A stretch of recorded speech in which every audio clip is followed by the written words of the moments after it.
이번에는 저희가 답변 실현하는 거를 직접 보여드릴 건데요. 저희도 되게 오랜만이어가지고 그렇죠. 엄청 부족할 수도 있겠지만 그래도 답변하는 방법을 알려드릴 수 있을 것 같아서 준비해본 것들이에요. 그래서 사실 저희가 작년에 엄청 중요하게 생각했던 주제들이 있어요. 이게 첫 번째가 고교학점제. 이게 서울에서만 미출제 됐다고 하더라고요. 그래서 저희가 고교학점제 같은 경우에는 진짜 다양한 문제들을 바탕으로 생각을 했었잖아요. 네. 그래서 그 고교학점제에 대해서 크게 두 가지 질문을 저희가 실현을 한번 해볼게요. 그래서 제가 첫 번째 걸 먼저 해볼게요. 쌤이 질문을 해주세요. 쌤이 먼저 하실 거구나. 그럼 제가 질문을 할게요. 고교학점제를 성공적으로 정착시키기 위한 단위학교 차원의 과제는? 잠시 생각 후 답변 드리겠습니다. 서울교육은 학생들이 각자의 개성에 맞는 미래인재로 성장할 수 있도록 하는 교육을 지향합니다. 이런 교육이 이루어지기 위해서는 단위학교의 노력이 필요할 텐데요. 고교학점제를 성공적으로 정착시키기 위한 단위학교 차원의 과제를 3가지 말씀드리겠습니다. 첫째, 학생들의 적성과 희망에 따라 다양한 교육과정을 운영해야 합니다.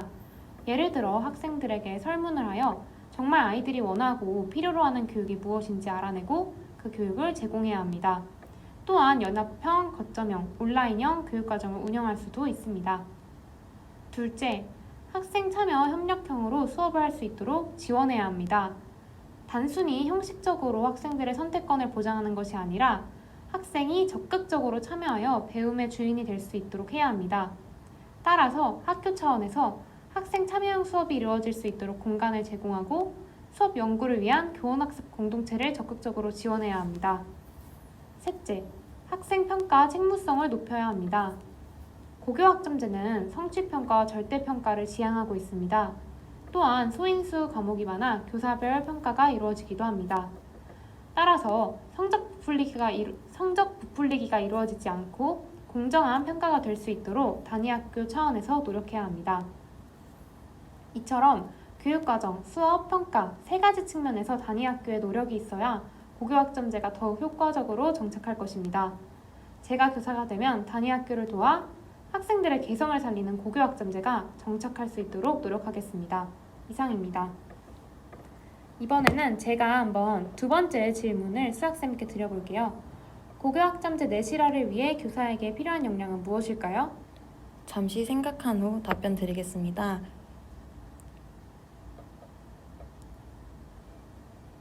우리 학생들이 다시 할게요. 답변 드리겠습니다. 우리 학생들이 행복할 미래를 열어갈 수 있도록 힘을 길러주는 교육이 참 좋은 교육입니다. 이러한 교육이 성공하려면 고교학점제를 내실화해야 합니다. 따라서 고교학점제를 내실화하기 위해 교사가 필요한 역량 3가지를 말씀드리겠습니다. 첫째, 다과목 교수 역량이 필요합니다. 고교학점제가 내실화되기 위해서 모든 학생들의 적성과 희망을 반영한 다양한 교육과정이 운영되어야 합니다. 우리 서울교육이 단 한 명의 학생도 포기하지 않는 책임교육을 강조한 만큼 교사는 다양한 교육과정이 운영될 수 있도록 다과목 교수 역량을 길러야 합니다. 둘째, 진로지도 역량이 필요합니다. 고교학점제가 내실화되기 위해서는 학생들이 자신의 적성과 꿈을 알고 이에 맞는 교과를 선택하는 것이 중요합니다. 이에 교사는 학생들이 자신의 진로를 파악하고 이에 적합한 교과를 안내할 수 있는 진로지도 역량을 길러야 합니다. 예를 들어 교사는 꿈넌 꿈이나 진로 콘서트 등을 학생들에게 소개해주어 학생들이 자신의 진로를 파악하게 해주는 것입니다. 셋째, 협력 역량이 필요합니다.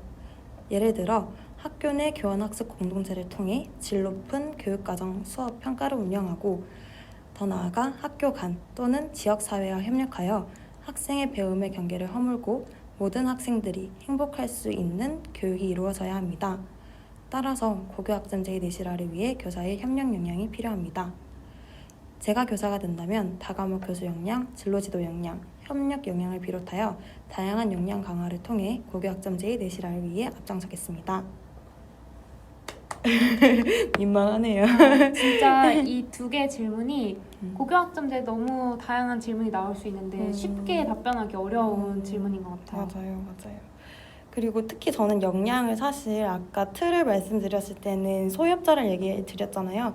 근데 소유업자를 모든 것에 맞추는 것도 중요하지만 특별히 저희가 신경 쓴 부분에는 더 특별한 역량들이 있으면 좋은 것 같기는 해요. 그래서 저희가 특별히 고교학점제는 다과목 교재 역량이나 진로지도 역량을 생각해봤던 것 같아요. 네, 두 번째 키워드는 교육복지인데요. 아까 고교학점제 같은 경우에는 저희가 직접 실현하는 방법으로 했었는데 교육복지 같은 경우에는 그냥 저희가 정리했던 거를 공유를 한번 해볼까 해요. 그래서 저희가 이 부분은 엄청 준비를 사실 많이 했었어요. 그래서 정의의 개념부터 해가지고 아리스토텔레스의 뭐 정의, 뭐 롤즈의 정의론, 뭐 마이크 샌델의 공동체주의 이런 것도 다 공부를 하고 했었는데 그만큼 공부한 이유는 아무래도 기출에도 나왔었고 어려워서 어려워서 이해가 안 돼서 맞아. 파고든 것도 있었던 것 같아요. 맞아. 막 한참 토론을 했던 것 같아요, 이 부분은. 그래서 아무래도 교육복지를 서울에서는 강조를 많이 하고 있으니까 한번 저희가 정리한 것들을 공유를 해보고자 해요. 그래서 가장 키워드는 정의로운 차등이잖아요. 근데 이제 정의로운 차등을 시책에서 설명해 놓은 게 보편복지와 선별복지예요. 그러면 보편복지와 선별복지가 갖는 의미랑 이제 한계점을 알아야 정의로운 차등의 의미를 제대로 알 거 아니에요. 그래서 저희가 정리를 해본 것들은 일단 보편적 복지의 의미는 단어에서도 알 수 있듯이 모든 국민 모두에게 똑같은 복지를 제공을 하는 거예요. 그러니까 가장 대표적으로 생각하는 게 이제 고교 무상급식? 그렇죠. 잘 사는 애들이나 못 사는 애들이나 공짜로 밥을 먹을 수 있는 거죠. 그러면 장점은 뭐가 있어요, 선생님?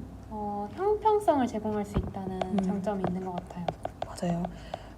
모든 학생들이 역차별이 되지 않도록 내가 잘 사니까 공짜로 밥을 먹을 수 없어 이런 역차별이 안 생기는 다 형평성이 가장 큰 장점이죠.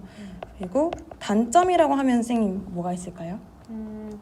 효율성 측면에서 문제가 있는 것 같아요. 그쵸, 효율성. 그러니까 비용은 많이 드는데 그 효과는 낮은 거죠. 그쵸. 그리고 빈부격차를 줄일 수도 없는 것 같아요. 맞아. 그러니까 그런 이제 장단점이 있죠. 그래서 그러면 제가 선생님한테 추가 질문을 해볼게요. 그러면 그런 보편적인 복지는 너무 효율적이지 않느냐? 효율성이 너무 떨어진다고요? 그러면 어떻게 선생님은 답변을 하실 거예요? 저는 이렇게 답변할 것 같아요. 그러니까 효율성으로는 따질 수 없는 가치가 있잖아요.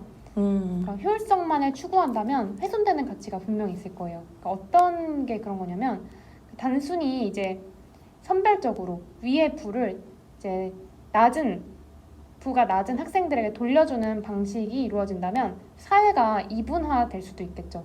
그래서 이분화되면 진정한 공동체성이 이루어지지 못한다는 그런 문제점이 있다고 말을 할 것 같습니다. 그렇죠. 네. 그리고 선별적 복지라는 거는 뭐냐면 진짜 단어 그대로 이해하시면 되는데 진짜 필요한 사람들에게 선별적으로 복지 서비스 혜택을 제공을 하는 거예요. 그래서 아무래도 장단점은 반대로 들어가겠죠. 선별적 복지 같은 경우에는 장점은 이제 효율적이겠죠. 그쵸. 효율적. 뭔가 꼭 필요한 사람한테만 예산을 쓰고 이제 나머지는 다른 정책에 사용하면 되니까 그쵸. 비용 대비 높은 효과가 나타날 것 같아요. 근데 단점도 있을 거예요. 그쵸? 단점은 뭐죠, 선생님? 이제 낙인 효과. 그쵸. 낙인 효과. 맞아. 뭐 지금이야 무상급식이 이루어지니까 상관없지만 예전에 뭐 급식비를 지원받는 학생이 알려졌을 경우에 다른 학생들이 그 학생을 이렇게 놀리고 이런 맞아. 경우가 분명히 있었거든요. 이런 낙인 효과도 있을 수 있고 또 어떤 단점이 있죠? 그러니까 이게 또 기준이란 거를 세워야 되잖아요. 그러면 내가 받을 수 있는 사람인가 아닌가의 그 기준이 되게 모호해요, 사실. 저희 막 요번에 재난지원금도 그렇잖아요. 그런 것처럼 기준을 세우기가 되게 모호해요. 그래서 사각지대? 중산층 사각지대가 생길 수 있고 모호. 그래서 사각지대가 생길 수도 있을 것 같다는 단점? 이런 것도 생각을 해봤던 것 같아요. 자, 이렇게 그러면 보편적 복지와 선별적 복지의 의미를 알았으면 서울교육에서 강조하는 교육복지의 키워드인 정의로운 차등의 의미를 볼 건데 이거를 저희가 엄청 신경 써서 봤던 것 같아요. 그 개념 자체를 외울 때 안 외워져서. 그래서 의미는 시책에 나와 있듯이 보편복지와 선별복지가 추구하는 방향을 통합하는 개념이에요. 그래서 교육 불평등 완화를 위해서 균등한 기회 제공과 공정한 자원 배분을 통해 학생들이 각자의 역량을 발휘하도록 하는 이제 서울 정책인데 여기서 저희가 생각했던 거는 균등한 기회 제공이랑 공정한 자원 배분이 균등한 기회 제공인 게 선생님 뭐죠?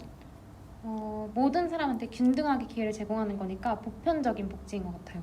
그러니까 다 똑같이 기회를 제공받는 거예요. 똑같은 기회를 제공받는 거고 공정한 자원 배분은 선생님 뭐죠? 공정한 자원 배분은 어떻게 생각하면 다 자원을 똑같이 준다고 생각할 수도 있지만 사실 그게 아니라 뭐 조금 이제 부족한 좀 모자라게 가지고 있는 사람에게는 더 많이 주고 맞아. 뭐 풍족하게 가지고 있는 사람에게는 뭐 주지 않거나 조금 주고 이런 걸 이제 공정이라고 하는 것 같더라고요. 그쵸. 이게 그래서 선별적 복지를 의미하는 것 같습니다. 맞아요. 그래서 사실 균등한 기회 제공, 공정한 자원 배분 그냥 지나칠 수 있는 말인 것 같은데 그게 보편적 복지, 선별적 복지를 이제 다르게 표현하는 방법이더라고요. 저희가 판단하긴 그랬어요. 근데 아마 맞는 것 같아요. 그래서 그런 식으로 정의로운 차등의 의미를 저희는 머릿속에 각인을 시켰고 그리고 이를 실현하기 위한 교육 방안은 아무래도 시책에 나와 있는 그런 여러 정책들을 많이 답변에 녹였어요. 그래서 저는 공문으로도 엄청 많이 보는데 서울희망교실 이런 거 많이 한다 그리고 단위학교 교육복지 우선 지원 사업 이런 것도 있고 그다음에 뭐 교육비 지원 그다음에 뭐 사제동행 봉사활동 뭐 수준별 맞춤학습 이런 건 선별적 복지가 되겠죠. 뭐 이런 것들 여러 가지 방안들을 한번 생각해 보시면 좋을 것 같아요. 네, 이 교육 방안은 또 시책에 정의로운 차등 부분에 많이 나와 있으니까 거기에 있는 거 참고하셔서 답안 미리 작성해 보시는 것도 좋을 것 같아요. 저희 세 번째 키워드는 공간혁신이랑 수기민주주의예요. 그래서 공간혁신은 사실 서울뿐만 아니라 모든 지역에서 다 중요하고 떠오르는 핵심 키워드잖아요. 그래서 이 공간혁신에 관련해가지고 여러 가지를 생각해봤던 것 같아요. 뭐 예를 들어서 공간혁신의 필요성 그리고 이제 특히 저희가 오프닝으로 썼던 멘트가 항상 있는데 그게 뭐였죠, 선생님? 19세기 교실에서 20세기 교사가 21세기 학생을 가르치고 있습니다. 맞아, 그걸 항상 썼던 것 같아요. 그래서 그 뒤로 막 필요성을 물었을 때는 그냥 이제 공간이 그치지 않고 그 자체로 중요한 교육 과정이고 교과서다 뭐 이런 식으로 해서 학생들이 공간을 경험하면서 왜 저희 막 영교육 과정 이런 거 있잖아요. 잠재적 교육 과정 이런 거 있잖아요. 영이란다. 너무 오래됐다. 잠재적 교육 과정 이런 거 얘기하면서 해도 좋을 것 같아요. 그래서 근데 이제 가장 기본적으로 제일 선생님들이 많이 생각해보는 것들이 어떻게 그럼 혁신할 것이냐 그 방안을 많이 물어보잖아요. 그래서 키워드들이 있어요. 그래서 그 키워드들은 가장 첫 번째는 사용자 참여 설계예요. 이게 뭐죠, 선생님? 학생들이 직접 이제 어떤 교과 교실을 설계할 때 참여하는 거예요. 그러면 이제 학생들이 주인의식과 책임감을 가질 수 있을 것 같아요. 맞아요. 그 사용자 참여 설계를 항상 답변에 넣으시면 좋을 것 같고 두 번째가 최첨단 기술이에요. 4차 산업혁명 시대잖아요. 그래서 저희도 이제 이 기술을 교육에 녹여야 되는데 어떤 것들이 있죠, 선생님? 아는 단어 넣으시면 될 것 같아요. 빅데이터, 인공지능 이런 거 있잖아요. 맞아. 그래서 빅데이터 도입해서 질을 높이고 인공지능 서비스를 이용해서 보다 미래 교육에 적합한 교육을 실시할 수 있다. 저는 막 그것도 했던 것 같아요. 클라우드 해가지고 학생들이 서로 공유하고 막 그런 것도 썼던 것 같아요. 그리고 세 번째 키워드가 생태 친화적인 거예요. 사실 친화적 저희가 지속 가능 교육을 엄청 강조를 하잖아요. 그래서 그거와 맥을 같이 하지 않나 싶은데 어떤 것들이 있죠? 구체적으로? 예를 들면 뭐 학습지가 없는 교실. 우리 너무 종이 낭비가 많잖아요. 그래서 학습지 없이 뭐 패드로 볼 수 있도록 하는 교실이 있을 수 있고 아니면 이제 지속 가능한 가변형 교실이 있을 수도 있을 것 같아요. 그래서 바로 그거를 딱 그냥 고정시켜서 맞아. 교실을 구성하는 게 아니라 뭐 음. 가벽 같은 걸 이용해서 언제든지 필요에 맞게 맞아, 교실을 맞아. 바꿀 수 있도록 한다면 조금 더 생태 친화적이지 않을까요? 맞아요. 보통 이렇게 3개를 말하는데 만약에 문제에서 4개를 물었다. 그러면 선생님들의 교과를 반영을 하세요. 그래서 수학 교과 같은 경우에는 되게 애들이 이제 자신의 생각을 말하고 쓰고 하는 게 중요하잖아요. 그래서 진짜 진부하고 유명한 말이지만 모든 벽면을 화이트보드로 해서 자신의 교실의 앞가지를 분리하지 않고 적극적으로 참여하고 자신의 생각을 발표할 수 있는 그런 공간을 만들겠다. 뭐 이런 식으로 하면 좋을 것 같아요. 뭐 예를 들어서 교과 같은 거 추가하면 될 것 같아요. 그리고 이제 2번째 키워드가 수기민주주의인데 사실 이거는 제가 진짜 블로그에서도 많이 보고 제 공문 내려오면 많이 봤던 것 같아요. 그래서 일단 이 수기민주주의가 무엇인지부터 알아야 되잖아요. 네.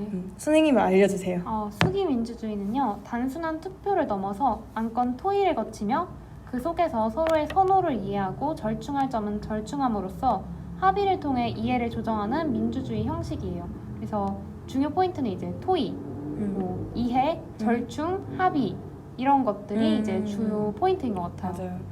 그래서 그러면 이제 의미를 알았으니까 또 장단점 한번 생각을 해봐야 될 거 아니에요, 그렇죠? 그래서 장점은 어떤 게 있을까요, 선생님? 일단 모든 사람들이 함께 토의를 하기 때문에 모든 교육 주체가 참여할 수 있다는 장점이 있어요. 그리고 단순히 다수결로 이루어지면 사실 소수의 의견이 이제 배제되고 어떻게 생각하면 묵살된다고도 느낄 수 있잖아요. 근데 이런 수기 민주주의를 통해서는 소수의 의견을 경청하고 존중하는 문화를 형성할 수 있습니다. 그래서 또한 이제 더 실용적이고 현실적인 방안이 개선돼서 나올 수도 있을 것 같아요. 근데 또 단점도 있을 것 같은데 단점이 어떤 게 있고 그걸 어떻게 보완하면 좋을까요? 사실 이거 저희 스터디 할 때도 단점을 물었을 때 너무 할 말이 없는 거예요. 그래서 진짜 심플하게 시간이 오래 걸리잖아. 그냥 심플하게 진짜 시간이 오래 걸리고 다들 이해를 해야 되고 조정을 해야 되니까 시간이 오래 그렇죠. 걸리고 이해를 하려면 대립이 생길 수밖에 없죠. 네. 서로를 이해하는 과정에서 생길 수 있는 것들이 대립이니까. 그래서 근데 그러면 그거를 어떻게 보완하겠느냐 아까 선생님이 질문해 주셨는데 이제 오히려 이 수기민주주의를 거치지 않고 내린 결론, 즉 다수결로 내린 결론들은 실행하는 과정에서 서로에 대한 이해, 이 선택지, 그러니까 이 결정한 그 결론에 대한 이해도 부족하고 또 다른 이제 마찰이 생길 수 있잖아요. 근데 수기민주주의 공론화를 통해서 합의한 내용은 오히려 그 실행 과정에서 시간이 적게 들 수 있기 때문에 다양하게 갈등해보고 대립해보고 하면 갈등을 관리하는 역량 그리고 평화롭게 해결하는 민주시민 역량까지도 기를 수 있을 것 같아요. 그러면 시간이 오래 걸린다는 거는 이제 모든 사람이 합의했기 때문에 그 해결책을 실행할 때는 오히려 시간이 적게 될 수 있어서 보완할 수 있는 거고 또 갈등이 심해진다는 거는 그 갈등을 조정하는 과정에서 민주시민의 역량을 기를 수 있다고 이렇게 좋은 말로 이렇게 해주면 되는 거네요. 그쵸. 맞아요. 그래서 저희가 준비한 건 여기까지예요. 그래서 사실 여기도 실연을 원래 다 하려고 생각을 했는데 그닥 어렵더라고요. 저희가 하는 답변들이 도움이 되지 못할 것 같아서 키워드 중심으로 전달하는 걸로 마무리했습니다.